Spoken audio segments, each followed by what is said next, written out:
The air hung thick over central Kentucky in the mid-2000s, smelling of damp earth and the green secrets of the land near Mammoth Cave, a scent that spoke of ancient forests and hidden depths.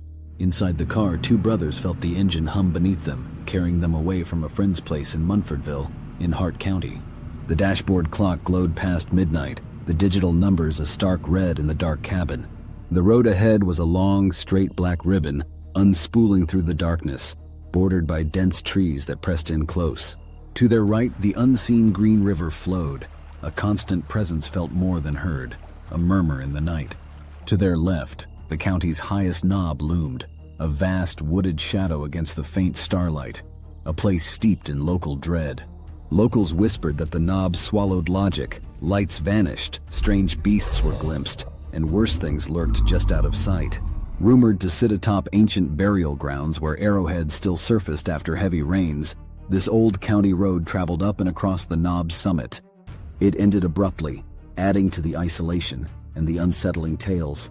Stories of demons, strange creatures, and skylights that were not stars, but something cold and alien. As the car turned sharply into their aunt's long unlit driveway, the headlights sliced through the oppressive gloom, two bright cones of light impaling the tree line approximately 30 feet ahead.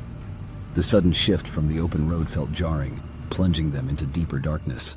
And standing there, caught squarely in the sudden blinding beams, was something that ripped a hole in the fabric of their reality.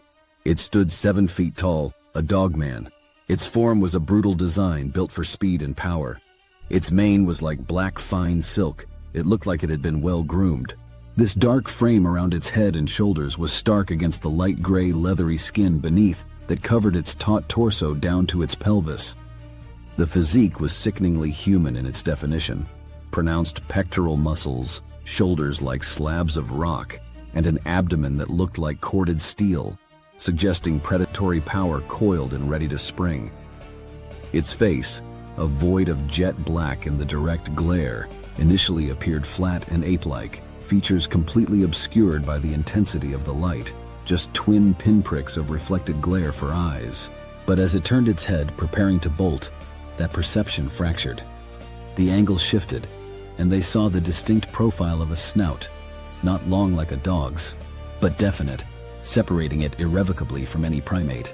They glimpsed human-like hands, thick-fingered and tipped with long, dark claws, curved and sharp-looking, digging into the loose soil at the sinkhole's edge. Claws capable of tearing through hide or flesh with terrifying ease. The sheer blackness of its fur likely made its face seem flatter than it was. In that split second before it moved, it had briefly resembled something chimpanzee-like before the turn revealed the snout and the chilling truth. It must have expected their car to keep rolling by. Their turn had caught it flat-footed. The absence of eye shine, that typical animalistic glint, suggested its eyes might have instinctively clamped shut against the sudden blinding light, a momentary vulnerability. Then it moved. No step, a launch. It bolted upright, wrong and human. 2 strides and it dropped to all fours, a black blur knifing around the house, impossibly fast. It vanished in a single dark streak, like a shadow torn loose and hurled into the night. While it ran upright, its form had been discernible, a silhouette against the light, the shape clear, but wrong. But once it dropped to all fours, its transition to lightning speed was absolute, instantaneous, a vanishing act performed by raw power. Silence clamped down for a mere heartbeat, the sudden ringing absence of sound screaming louder than any noise could have. Their own breathing seemed deafening. Then, a new sound tore through the quiet, a rapid, hard barking, unnervingly like a fox's yelp. Ba-ba-ba! Though they could no longer see the impossible shape, the sounds pinpointed its location with unnerving accuracy, circling, always circling the car. It was moving with astonishing speed, a dark presence they could track only by sound. They could almost feel the rush of displaced air as it whipped past the windows, the chilling brush of damp night air against the glass. A faint, musky animal smell, primal and unsettling, seemed to waft through the vents despite the closed windows, a sickening violation of the car's sealed interior. The barking sounds receded, growing fainter, as they began to slowly move down the driveway towards the main road and the unseen river. A steady ba-ban carrying on the night air, a terrifying siren song suggesting the creature was finally leaving, but the retreat was short-lived. The barks grew louder again, returning with the same rapid, impossible pace. The creature was back, once more circling the vehicle, the urgent, high-pitched ba-ba-ba pressing in on them from the darkness just beyond the headlight's reach. The neighbor's yard lamp hung high, casting almost no low-angle shadows.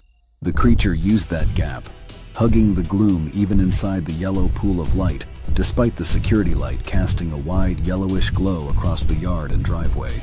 This invisibility in the light, coupled with the unsettling sounds and the palpable sense of its powerful unseen presence just feet away, struck them as profoundly strange, a deliberate act of concealment.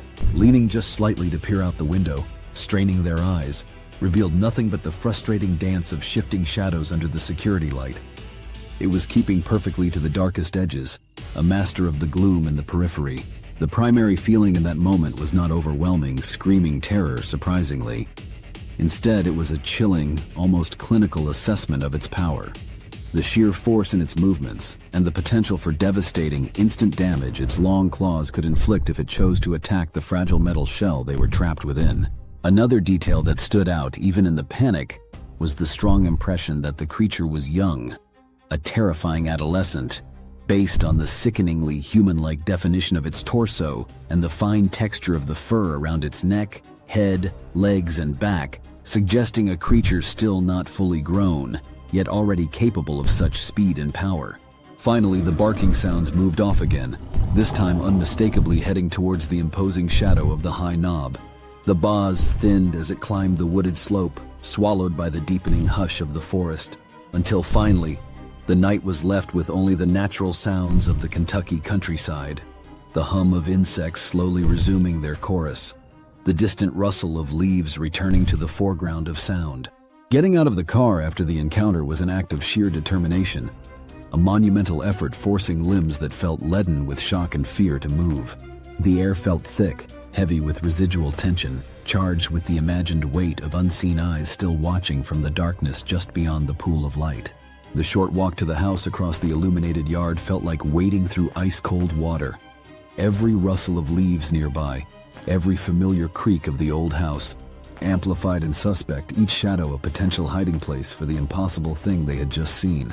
Since that unforgettable night, they have carried a persistent and unsettling feeling, a deep-seated sense that they are sometimes being watched from the periphery, a lingering shadow memory of the darkness that unfolded on that old county road.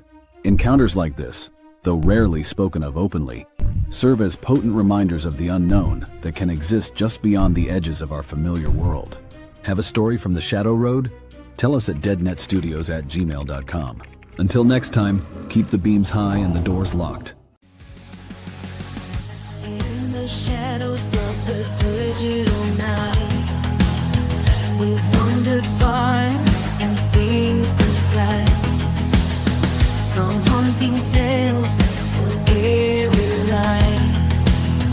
Deadnet Studios, where fear ignites.